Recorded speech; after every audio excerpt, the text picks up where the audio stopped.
I think we've all had enough talk about players who don't want to play for Newcastle, so let's start talking about the ones that do, and in particular, a certain Malick Thaiw and what he brings to Newcastle United's defence that we don't currently have. It's all coming up, Newcastle fans, so do me a favour and make sure you stick around.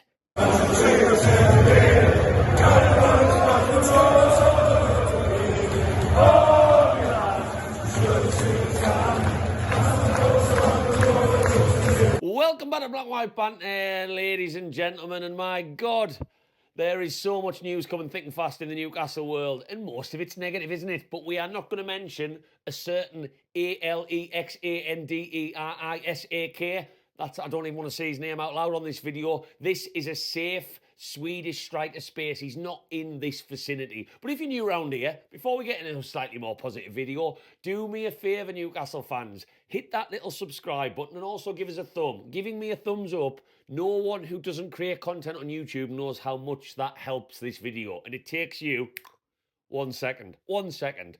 And if you're not, get Black White Banter across all social media. I post very different content on TikTok, Facebook, Instagram, you name it. And the growth more recently of my channels has been pretty good, and I'm pretty happy about it. So do that now, and that's the admin out the way. So let's talk about a couple of players in the next couple of days. I've got another video coming on a certain Jacob Ramsey that have joined the football club and do want to play for the badge. I think Neil Warnock said it better than what I can say in terms of what we need at this football club this summer. That's a load of bollocks! You've got to fucking die to get 3 points! I just have funny images of Eddie Howe saying something like that, so out of character for him. If that ever got caught, I'd love to see it. I'd love to see it. But yeah, you've got to die to get 3 points. Not sit on strike and hide in the shadows. And Malick Thaiw has been an addition to Newcastle United's defence that I feel, because of Alexander Isak, along with every other signing, has gone under the radar a little bit. I wanted to do this video last week, but there's just been too much news in the build-up to that draw at Villa Park to get this done. So let's get into why Malick Thaiw has been signed, what he's good at, what makes him different from our defence, and what can we expect? Let's get right into it. I'm going to break up the strengths and the comparisons to our current centre-back options into different categories and what Malick Thaiw brings in each category. But let's start with a couple more basics from the man from AC Milan. Very good pedigree, played Champions League football, which is important for Newcastle, as it's almost easy to forget with the Champions League draws. I record this a week away, that we are going to do that very soon. Get me on that flight, up the mags, up the Ryanair mags. He brings that experience. He's played at the highest level you can play in AC Milan. A team I don't need to introduce AC Milan at all. £35 million, give or take, he's coming in for, so he's not a cheap option at all. But the biggest basic for me that he offers to this centre-back options that we don't currently have is his age. Great age. Oh, God. Anyone old enough to watch Soccer AM back in the day, what great times they were.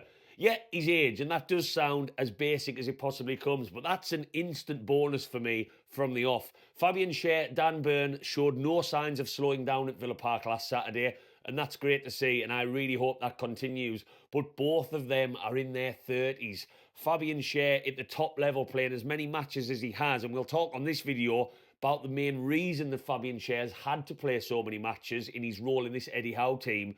They're going to start slowing down. Dan Burn at 32. Does he have a full season in him that might get him on Thomas Tuchel's plane to the World Cup in the USA next summer? Fingers crossed, but both in the 30s. Then you bring Jamal Lascelles, who I've got everything crossed, plays a role in this Newcastle team this season if he stays this summer because of how hard he's worked to come back. And I have it on good record that he has put the gym work in on his own, away from the squad every single night from someone I used to work with who used to see him in the gym every day. He's really grafted his bollocks off. He's valued as a leader in the dressing room. He's another player in his 30s. We have only got Botman and Krafu, who I don't see Emil Kraft playing much at centre-back this year. I really, really don't. I think he's looking more of an option at right-back as cover.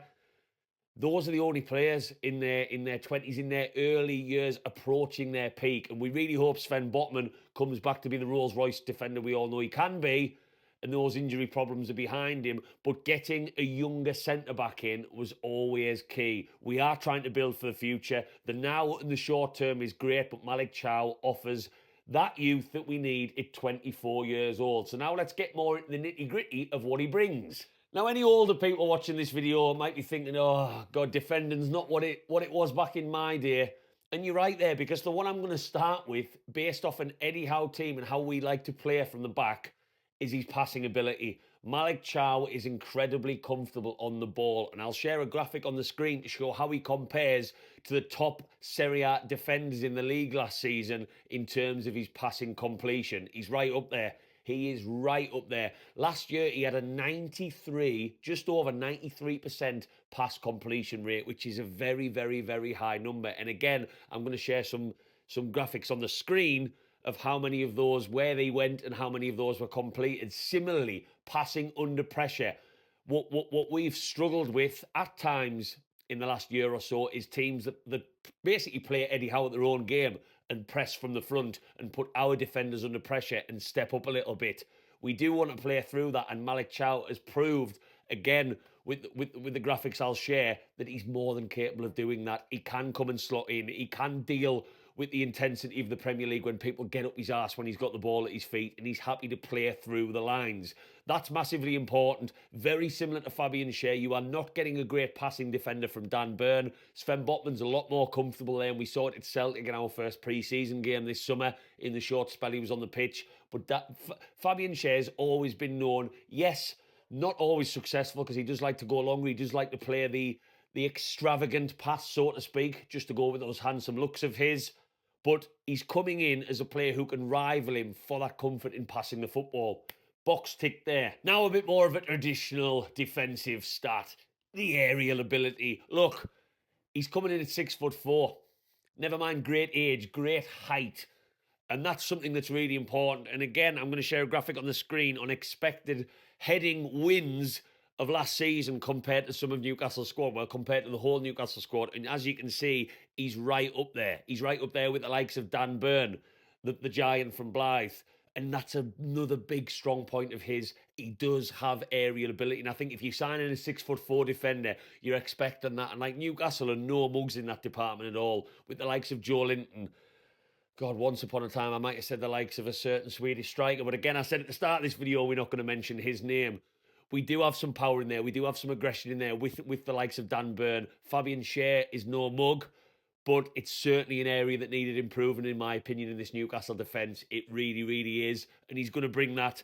He's got the stats to back that up in Serie A. And yes, there's a difference in the leagues, as we keep talking about. There's a difference in intensity. But that aerial ability, depending who the opposition are, depending on set pieces and free kicks, that no matter how football changes, are going to continue to be a big part of the Premier League and Champions League and Carabao Cup and FA Cup. Malick Thaiw has that in abundance. The next attribute for me that I think, if I asked a lot of Newcastle fans what the current centre-back options in the squad lack, I feel like a lot wouldn't be looks, because Fabian Schär makes up no matter how ugly everybody else is, so we win in that department. It would be speed. Meow.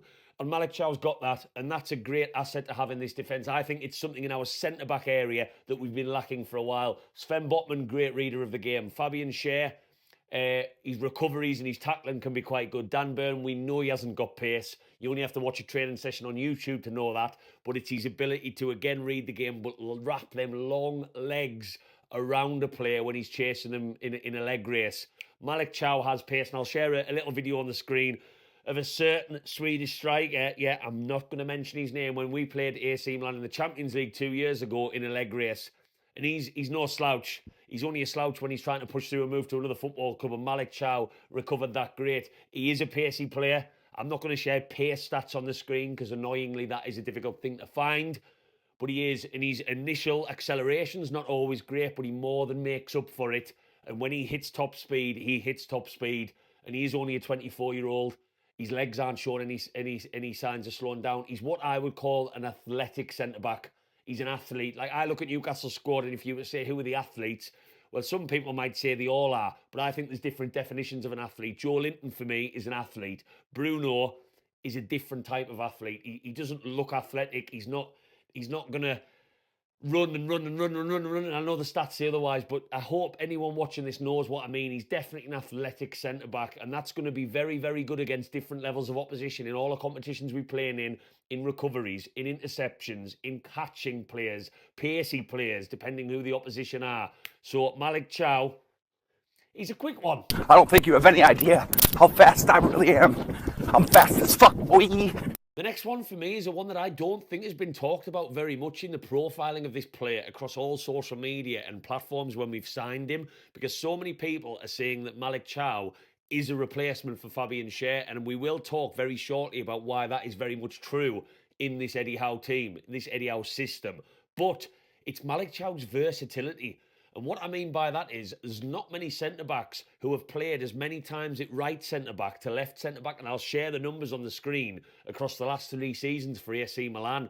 That's handy to have, because if you were to ask me where Dan Burn's more suited to, it's the left side of a centre-back and the left side only. You put him on the right, he's struggling with his feet, he's struggling in one-on-one situations, and he's struggling to pass it out in certain scenarios because he's not able to use that left foot.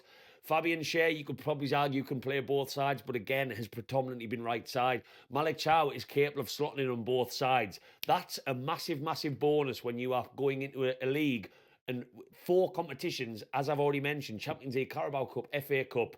Injuries can play a part. God, did we find that out not too long ago. Malick Thaiw can be slotted in different places. So now let's talk about it. What is his role in this team? We've talked about how he's different, what he adds. But if I, again, was to ask you, and some of you are watching this to the naked eye might not realise this, how Newcastle United's centre-back options set up. You've got one player who likes to drive the ball out, play the ball out, open up the lines, maybe have a bit more of a free rein. And Eddie Howe's Newcastle will always play with one deeper sitting centre-back. And I'll share some graphics on the screen to show exactly what I mean by that with the likes of Dan Burn and Botman. Dan Burn and Botman's role when they are playing on the left side of the centre-back pair is to sit in, is to allow Fabian Schär to be the one, as we know he likes to do with that slick gelled hair, to try that pass, to maybe support the attack, to get the shot off. My God, remember that one against PSG? Whoo! That's his role, and Fabian Schär's heat map suggests that. Malick Thaiw is going to come in as that player. We've talked about his passing succession. He's passing completion. That's exactly what he brings to this Newcastle team. And when he is going to be slotting into this side, you don't want him to be the deeper sitting centre-back. He's capable of doing that. But right now, Fabian Schär has probably played too many minutes in the last year or so because he's the only centre-back that brings that. Malick Thaiw is happy to play the ball through the lines. He's happy to pass the ball under pressure, and he's happy to carry the ball that little bit as well.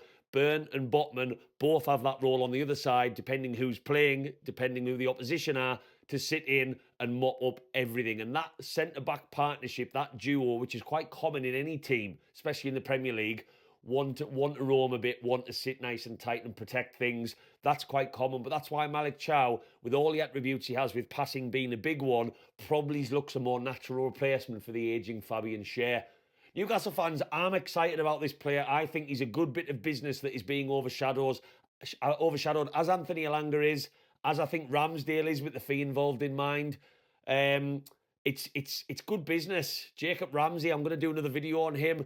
Malick Thaiw gives us now strong competition with the likes of Lascelles added into that as well, because I don't think he deserves to be disrespected, to not be considered as a centre-back option that we need if we're going to fight on all fronts. And I cannot wait to see how this man is used in a back 4 and also a back 5, where he adds that pace, he adds that passing quality, and also he adds that aerial ability at 6'4".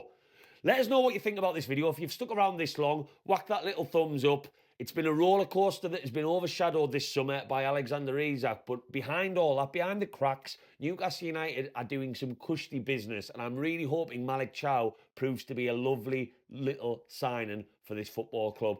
I'll see you on the next one, Newcastle fans, and as always, keep the faith. Away, lads!